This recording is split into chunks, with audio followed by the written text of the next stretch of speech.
আপনি তো নিশ্চয়ই কখনো না কখনো মানুষের মুখে এই কথাটি শুনে থাকবেন যে ভাই টাকা উপার্জন করা খুবই মুশকিল, এমনি এমনি কখনো ধনী হওয়া সম্ভব নয়। অনেক কম মানুষই সত্যিকারের ধনী ব্যক্তি হতে পারেন। ধনী ব্যক্তি আরও বেশি ধনী এবং গরিব ব্যক্তি আরও বেশি গরিব হয়ে চলেছে।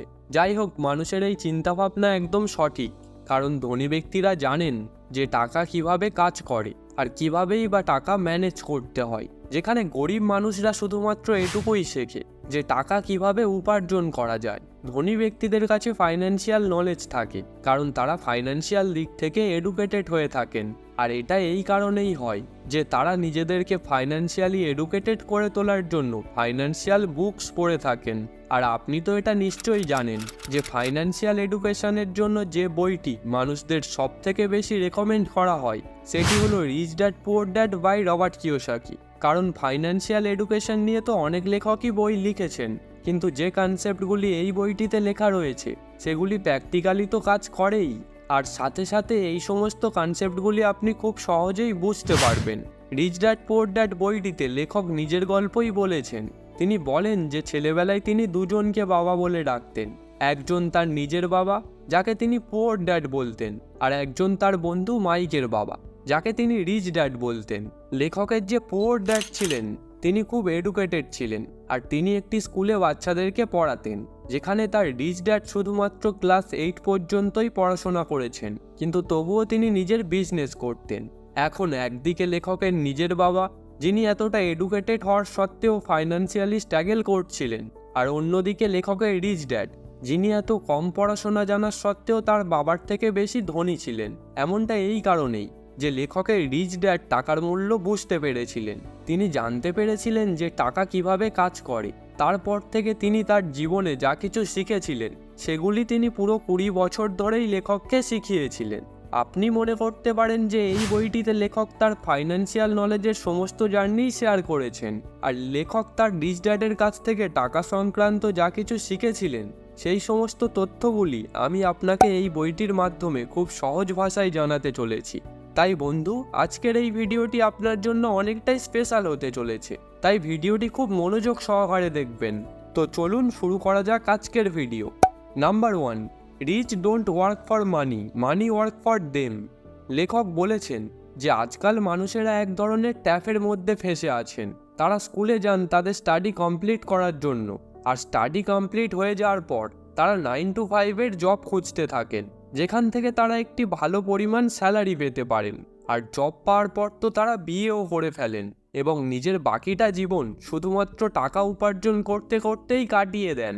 এই ট্র্যাপটিকে লেখক র্যাট রেস বলেছেন। আর অবাক করার বিষয় হলো যে প্রায় 80% মানুষ এই ট্র্যাপে ফেঁসে আছেন। লেখকের রিচ ড্যাড বলেন যে এতগুলো মানুষ এই র্যাট রেসে ফেঁসে আছে কারণ তারা তাদের লোভ এবং ভয়কে কখনোই বুঝতে পারেন না।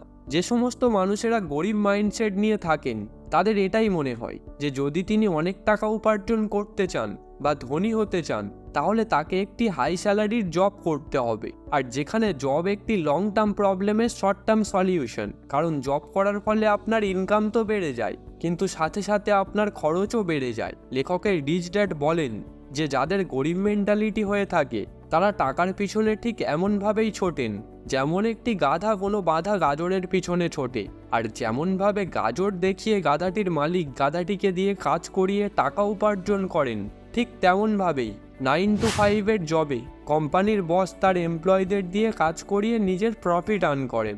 আর গাজরের পিছনে ছুটে যেমন গাধারও কোনো লাভ হয় না, ঠিক তেমনই টাকার পিছনে ছুটে এই সমস্ত মানুষ কখনোই ধনী হতে পারেন না। তাই যারা আসলেই ধনী ব্যক্তি তারা কখনোই বেশি সময়ের জন্য শুধুমাত্র টাকার জন্য কাজ করেন না। আসলে তারা এমন একটি সিস্টেম ক্রিয়েট করেন যার ফলে তাদের টাকা তাদের নিজের জন্যই কাজ করে আর তাদেরকে টাকা উপার্জন করে দেয়। Number 2, it's not how much money you make, it's how much money you keep. অনেক সেলিব্রিটি বা স্পোর্টসম্যানের নেটওয়ার্ক দেখে আমরা অনেক বেশি ইন্সপায়ার হয়ে পড়ি আর ভাবতে থাকি যে ভাই এমন একদিন আসবে যখন আমিও এদের মতো টাকা উপার্জন করব। কিন্তু আপনি কি জানেন যে অনেক সেলিব্রিটি এমনও হয়ে থাকেন যারা প্রচুর টাকা উপার্জন করার পরেও ধনী হতে পারেন না।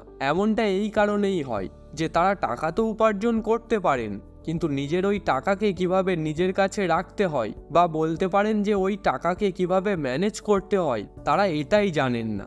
আর তারা তো এটাও জানে না যে কোনটা অ্যাসেট আর কোনটা লাইবিলিটিস। আর এই কনফিউশনের জন্যই তারা তাদের সমস্ত টাকাই হারিয়ে ফেলেন।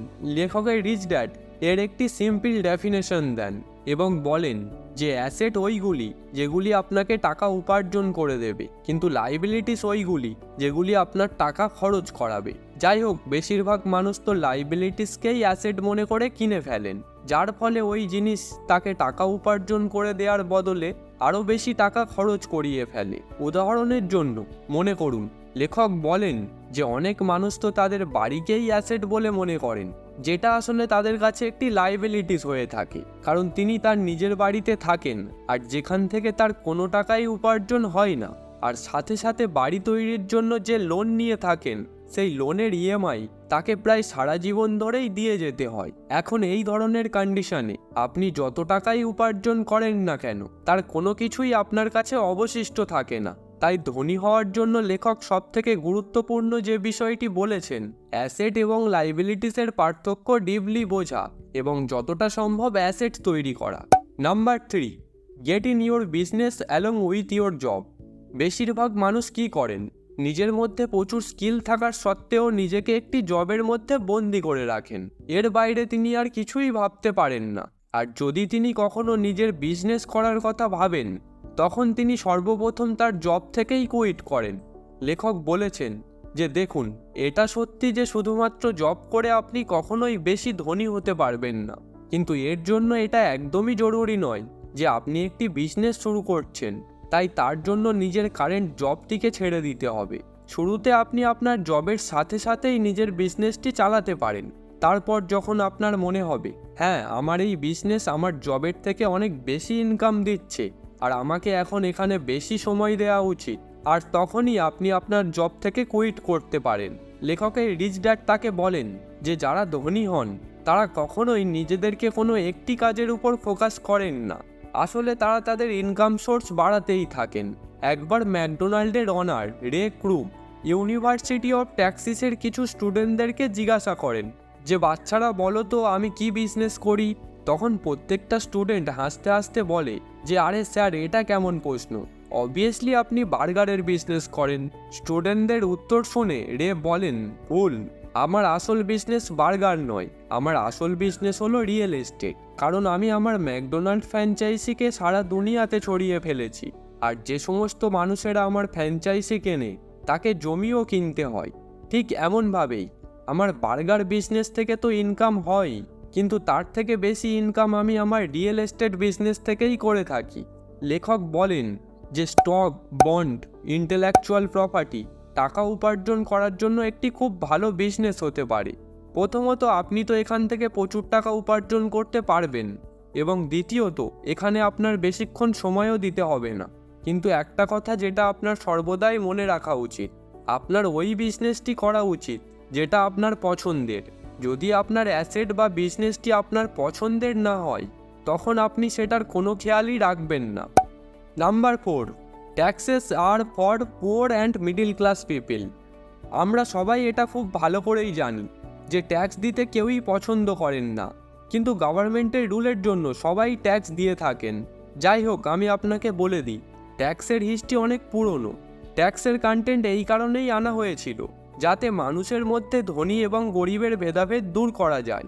আগেকার সময় গভর্নমেন্ট শুধু ধনী ব্যক্তিদের কাছ থেকেই ট্যাক্স নিতেন আর ওই ট্যাক্সটি গভর্নমেন্ট গরিবদের হেলথ এবং মেডিকেল কেয়ারের জন্য ব্যবহার করতেন যাতে ইকোনমিকের মধ্যে ইকুয়ালিটি বজায় থাকে। কিন্তু যত সময় এগোতে থাকে ট্যাক্সের কনসেপ্টও ধীরে ধীরে বদলাতে থাকে। পরবর্তী সময় ধনী ব্যক্তিদের সাথে সাথে গরিব ব্যক্তিদেরকেও ট্যাক্স দিতে হয়, আর এখন পরিস্থিতি এমন জায়গাতে পৌঁছে গেছে যে গভর্নমেন্টের সমস্ত ট্যাক্স শুধুমাত্র মিডল ক্লাস এবং গরিব মানুষরাই দিয়ে থাকে, কারণ ফাইন্যান্সিয়াল নলেজ থাকার জন্য ধনী ব্যক্তিরা নিজেদেরকে ট্যাক্স দেওয়ার হাত থেকে বাঁচিয়ে নেন। নাম্বার 5, রিচ ইনভেন্ট মানি। লেখকের রিচ ড্যাড বলেন যে সমস্ত মানুষেরা অন্য মানুষদের থেকে আলাদা হন তারা নিজেদের প্রয়োজন মেটানোর জন্য নয়, বরং মানুষের প্রয়োজন মেটানোর জন্য কাজ করে থাকেন। যেমন Jeff Bezos, mark Zuckerberg, Elon Musk, যারা মানুষের প্রয়োজনগুলি খুব ভালোভাবেই বুঝতে পারেন। তারপর মানুষদের ওই সমস্ত জিনিস দেন যেগুলি তাদের প্রয়োজন। ধীরে ধীরে তার আইডিয়া অনুযায়ী ওই জিনিসগুলি বিক্রি হতে থাকে এবং তিনি ধনী হতে থাকেন। দেখুন, আইডিয়া প্রত্যেকটা মানুষের মধ্যেই থাকে। অনেক সময় আমাদের মাথায় এমন ধরনের আইডিয়া আসে যা এখনও ইনভেন্ট নয়, আর ল্যাক অফ কারেজ আর সেলফ ডাউটের জন্য মানুষ কখনোই তার আইডিয়াকে অন্য মানুষের সাথে শেয়ার করতে পারেন না। তাই সবথেকে জরুরি কথা যেটা লেখক বলেছেন, ধনী হওয়ার জন্য আপনার মধ্যে যে জিনিসটা খুব প্রয়োজন সেটি হলো কারেজ, কারণ এটি আপনাকে ব্লড এবং রিস্কি স্টেপ নেওয়ার জন্য আপনাকে পুরোপুরি হেল্প করবে। Number 6, rich learn all the time and know how to sell their ideas. লেখক যখন তার প্রথম বই if you want to be rich and happy don't go to school প্রকাশিত হওয়ার জন্য দিয়েছিলেন, তখন পাবলিশার তাকে বলেন যে আপনার এই বইটির টাইটেল বদলে দ্য ইকোনমিক্স অফ এডুকেশন রাখা উচিত। কিন্তু পাবলিশারের সাজেশনে লেখক তার বইটির টাইটেল বদলাননি, কারণ তিনি এটা জানতেন যে এই টাইটেলটি কন্ট্রোভার্সিয়াল। এটাই তাকে টিভি এবং রেডিওতে পপুলার করে তুলবে। আর বন্ধুরা, পরবর্তীকালে ঠিক এমনটাই হয়েছিল। লেখকের এই বইটি প্রচুর পরিমাণে সেল হয়েছিল এবং সেখান থেকে তিনি প্রচুর টাকা উপার্জন করেছিলেন। তাই লেখক বলেন যে দেখুন, শুধুমাত্র আইডিয়া থাকলে হবে না, আপনাকে ওই আইডিয়াগুলি মানুষের কাছে বিক্রি করা জানতে হবে। কারণ ভালো আইডিয়া এবং স্কিল অনেক মানুষের মধ্যে আছে, কিন্তু খুব কম মানুষই রয়েছে যারা নিজের আইডিয়াকে মানুষের কাছে বিক্রি করতে পারেন। তাই আপনি যদি ধনী হতে চান তাহলে সর্বপ্রথম এটা শিখুন যে সমস্ত গুণ আপনার মধ্যে রয়েছে আপনি সেগুলোর মার্কেটিং কেমনভাবে করতে পারেন, মানে আপনি সেগুলো কিভাবে বিক্রি করবেন। আপনি যদি আপনার প্রোডাক্ট মানুষদের মধ্যে বিক্রি করতে শিখে যান তাহলে আপনি অবশ্যই ধনী হতে পারবেন। তো বন্ধু, এই ছিল রবার্ট কিওসাকির 6টি রুলস, যেগুলি তার রিচ ড্যাড তাকে শিখিয়েছিলেন, যেগুলি ব্যবহার করে রবার্ট ভবিষ্যতে এত ধনী হন। আর ঠিক রবার্টের মতো এই রুলসগুলি ব্যবহার করে যে কোনো ব্যক্তিই ধনী হতে পারেন। তো বন্ধু, আজকের জন্য ভিডিওটা এতটুকুই। দেখা হচ্ছে নেক্সট ভিডিওতে। Thanks for watching.